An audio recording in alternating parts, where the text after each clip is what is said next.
Andrew, good to see you. Today, let's talk through top annuity income strategies, finding the right fit for you. Annuities can be a great way to create guaranteed income in retirement, but not all annuities are created equal. What matters most is figuring out if an annuity and which kind fits into your personal retirement plan. And Andrew, I feel like when people hear the word annuities, there's often a very strong reaction. Why is that? Good morning, Aaron. You're right. I think you go back and I think clients think of annuities like they think of their grandmother's annuity, right? A plan that Yeah. was 20, 30, 40 years old.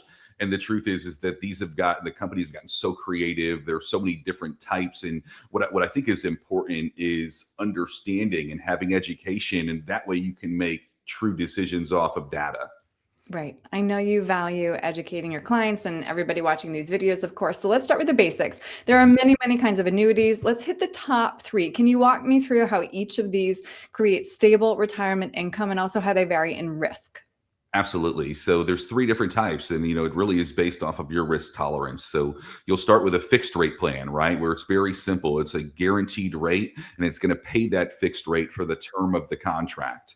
Right. And then we get into a more moderate approach where it's an indexed account. And an indexed annuity, what it does is it's tracking an external index like the S&P 500, maybe the NASDAQ, and it's providing a value of participation or a cap rate that's inside of that index. So it allows you to grow with the market while still giving you 100% guaranteed protection, principal protection on the account. Mhm. The last type we go into is going to be a variable rate plan. And when you look at variable annuities, these plans are going to encompass the most risk, right? So you're actually owning investments inside of the account. We have to be careful. We want to look at fees and everything that can be associated with these type of plans and make sure that they don't have too high of the expense ratios built into these. And, we have to be aware with these type of plans, we are susceptible to market loss, right? So we're going to have a different level of risk on the table. So we'll have to take a peek at under the hood and understand what our clients' goals are.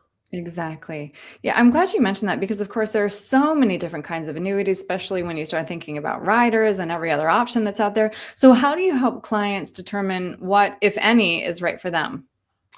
Listening to them, Yeah. right? I think a big part of our meetings and really building the great relationships we have with our clients is two ears, one mouth. We need to really listen to our clients. We need to understand their risk tolerance, understand what their goals are, and it's fitting the tool that matches the scenario, whether that's with or without an annuity.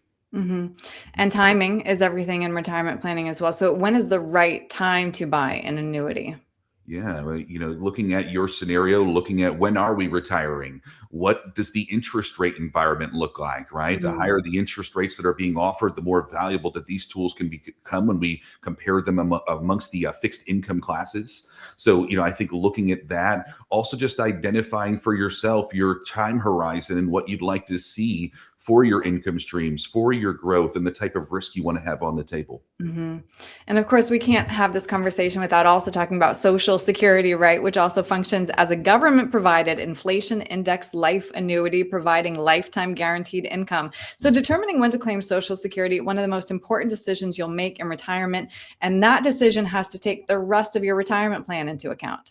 It sure does. And this is one of the most important decisions that you make Yeah. because, when you retire, oftentimes this is a prime time to look at tax planning. So, what are we going to do with Roth conversion? Social Security can affect that, right? When we're looking at if we're ever going to have a chance to go back to work. Well, it'd be a pretty bad idea to lock yourself into the lower Social Security benefit to then go back to work and have the opportunity to have up to 85% of your Social Security become taxable, to have the opportunity for them to withhold funds from you. Right. None of that would make sense. I could also mention that a typical rule of thumb for us is if we can, we want to have the primary breadwinner, the higher income earner in Social Security, defer their benefit. Why? hmm Because if something happens and one of the spouses pass away, we get to keep the greater of the two socials, right? So it's creating that survivorship like income that will be there when they need it most.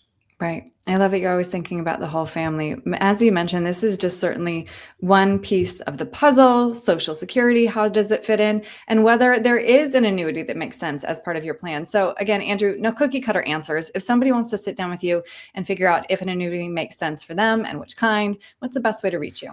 Yeah, I'd love to have them send me an email, awagner@wagnerwealth.org, or go ahead and hop on our website, wagnerwealth.org. You can schedule a time at one of our local offices or to hop on Zoom with us and let us run some reports. We have a great tool that's out there. It's Annuity Rate Watch. It allows us to search every annuity that's on the market and really explain them to you. So if you're looking at them, I wouldn't buy one without having the opportunity to shop it with a fiduciary. Absolutely. Andrew, thank you. Thank you, Aaron.